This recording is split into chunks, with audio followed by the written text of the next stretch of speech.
मैं आपसे आपकी लाइफ के शुरुआती दिनों के बारे में कुछ जानना चाहूंगी कि किस तरह से आपका बचपन बीता, आप कहाँ से बिलोंग करते हैं, अपनी फैमिली के बारे में अगर कुछ आप हमें बताएं, किस तरह से आपने अपने करियर की शुरुआत की, वो सब हम जानना चाहेंगे। ऐसे तो मैं एक पक्का मद्रासी हूँ। कोयम्बतूर डिस्ट्रिक्ट में एक छोटा सा गांव है 30 किलोमीटर दूरी पर, और गांव का नाम मद्रासी भी नहीं बोल सकता है, इतना लंबा है। और मेरा पिताजी ना एक एम्प्लॉयर था ना कुछ एम्प्लॉई था, इसके कारण पूरा बोझ मेरे मदर के ऊपर था। हम 5 बच्चे थे, कुछ खाने के लिए कुछ बचे नहीं थे। मेरी माँ एकदम ऐसा एक जिद्ददार व्यक्ति है, ऐसा लोगों को देखना ज़्यादा नहीं मिलेगा। 2 भैंस पाला था,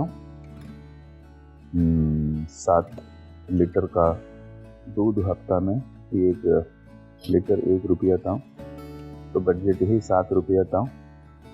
और उसके साथ बिना किसी से 1 पैसा एक लोन लेते उसने सभी बच्चों को चेन्नई यूनिवर्सिटी में ग्रेजुएट बनाया और मुंबई यूनिवर्सिटी में पोस्ट ग्रेजुएट बना डाला।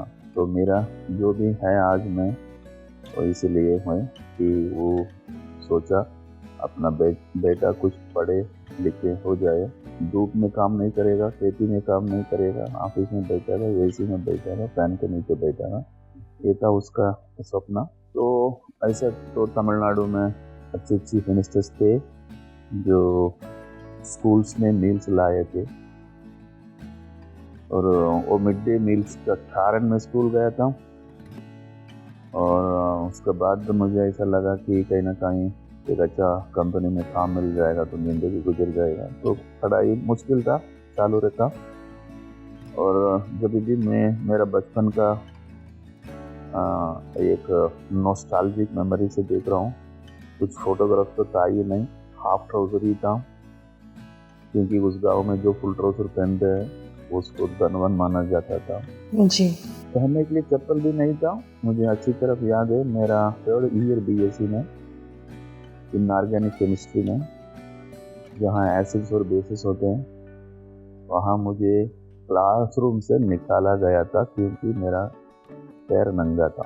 मैं उससे I didn't suffer, it was a challenge, I enjoyed and life was wonderful without money. I think मैं लोगों को ऐसा बोलता हूँ कि पैसा हो या पैसा नहीं हो, जो आदमी एंजॉय करता है वो तो कर ही लेते हैं। बिल्कुल। तो मेरा बहुत बढ़िया था। लोग पूछते हैं कि आपने तो बहुत सफ़र किया रहेगा। नहीं, बहुत मज़ा। जी, मतलब कह सकते हैं कि जो आपका बचपन था उसमें संघर्ष थे, चुनौतियां थीं, लेकिन आपने हार नहीं मानी, सारी चुनौतियों का सामना आपने किया, उनको एंजॉय करते हुए, और आज आप इस मुकाम तक पहुंचे हैं।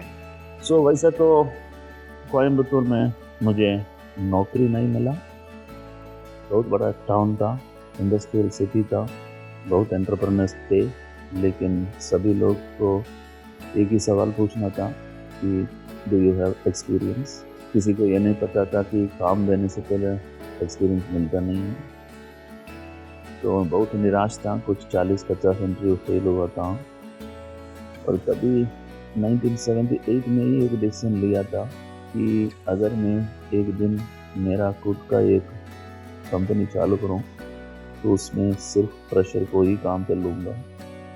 और आज मैं बहुत गर्व से कहूँगा 8,000 बच्चे लोगों को, फ्रेशर्स को मैं नौकरी दिला चुका हूँ।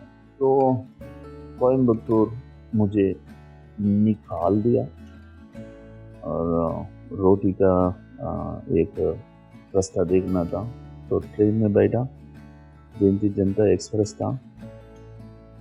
अगस्त 1982 Mumbai VT railway station, S9 coach था, 41 बर्थ नंबर था। आपको सब याद है अभी भी? उतरा था, और ना कोई दोस्त था कुछ स्मार्टफोन रखे रिसीव करने के लिए, ना मेरा पास क्रेडिट कार्ड था, ना क्रेडिट कार्ड रखने के लिए एक पर्स था, सिर्फ 500 रुपया था। और मैं इतना केयरफुल था और 500 रुपये को 5 जगह में शरीर में छुपा के रख के मुंबई पहुंचा जी। तो ये एक बहुत मेमोरेबल डे, क्योंकि मेरी शुरुआत मुंबई में पीटी रेलवे स्टेशन से हुई। 3 रात सोया था मैं वहाँ, क्योंकि मेरा X10 था। मैं लोगों को हमेशा ये कहता हूँ कि success in life is delta is equal to X2 minus X1। X1 जहाँ से चालू किया, X2 जहाँ पहुँचा, और अभी भी मुझे वो X10 याद है। और बहुत कॉन्फिडेंस, करेज सभी इसलिए मिला कि X10 था, होने के लिए कुछ था ही नहीं, there is no down side पर जीरो। जी, मतलब कह सकते हैं कि जो आपका बचपन था उसमें संघर्ष थे, चुनौतियां थीं, लेकिन आपने हार नहीं मानी, सारी चुनौतियों का सामना आपने किया, उनको एंजॉय करते हुए, और आज आप इस मुकाम तक पहुंचे हैं। पहला काम ढूंढ कर ही मैं पहुंच चुका हूं मुंबई में, और लेडी लक का मेरा साथ फाइनली मिला था, और सरकार नौकरी मिला, Bhabha atomic research centre, gazetted officer post. और मुझे नहीं पता था थायराइड कहाँ है, लेकिन पहुंच गया थायराइड पर, और बीएससी के साथ मुंबई आया था। मैं कभी ये नहीं सोचा कि मेरा एजुकेशन और भी आगे बढ़ेगा, लेकिन I think I have been extremely lucky. मुझे एमएससी थायराइड बायोकेमिस्ट्री में करने मिला, और पीएचडी भी थायराइड में किया, और मेरा 15 साल बीआरसी गवर्नमेंट ऑफिसर पोस्ट में निकला। कंफर्टेबल जॉब्स था, 2 बच्चे, और मेरा उम्र था 37। तभी मुझे लगा कि मैं जीने आया हूँ या जीतने। जीना तो कोयम्बतूर में बहुत बढ़िया जी सकता था, बिल्कुल। जीतना है करके मुंबई आया।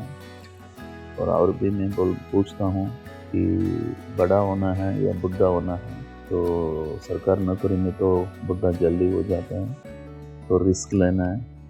और मैंने तो बिना बीवी से पूछकर मेरा रेजिग्नेशन दे डाला। ये बहुत इम्पोर्टेंट है, क्योंकि in life either you can discuss or you can decide. You can't do both. If you discuss, you can't decide. And if you have decided, there is no need to discuss. Decision तो हो गया, और मेरा PhD तो thyroid में था। और सभी लोग अगर लेबोरेटरी चालू करते हैं तो वेलुमनी पैथोलॉजी लेबोरेटरी या मिसेस से प्यार ज़्यादा होता है तो सुन्नती पैथोलॉजी लेबोरेटरी देखते हैं। मेरा मन किया कि थायरोकेयर का नाम बढ़िया रहेगा, तो नाम थायरोकेयर था, और सिर्फ 15 ग्राम ग्लैंड है। किसी ने सोचा नहीं था कि इस ग्लैंड में इतना बड़ा बिजनेस बनेगा। एक लंबा बाल खींचो, उसमें एक नाट बांधो, पहाड़ के ऊपर डालो, खींचो, आया तो पहाड़, गया तो बाल। तो this is known as risking. Less to lose अगर गया तो, टू मच टू कम अगर आया तो। मेरा 2 लाख रुपया प्रोविडेंट फंड अमाउंट का जो 15 साल की सर्विस में मिला था, वो बाल था। आज कंपनी का 500 मिलियन, दैट्स $500 million कंपनी का मार्केट कैप है। तो मुझे ऐसा एक फीलिंग है कि मैं पहाड़ उठा चुका हूँ। जी, ये आपका कॉन्फिडेंस ही था जिसने आपको इस मुकाम पे पहुंचाया है आज। जब भी बढ़िया चीज़ होता है उसमें बहुत सारा चैलेंजेस, बहुत सारा मुश्किल सामने आते हैं। एक किताब लिख रहा हूँ और कुछ 60% तक हुआ है, तो समझता हूँ कि वो लोगों को पढ़ने में मजा आए।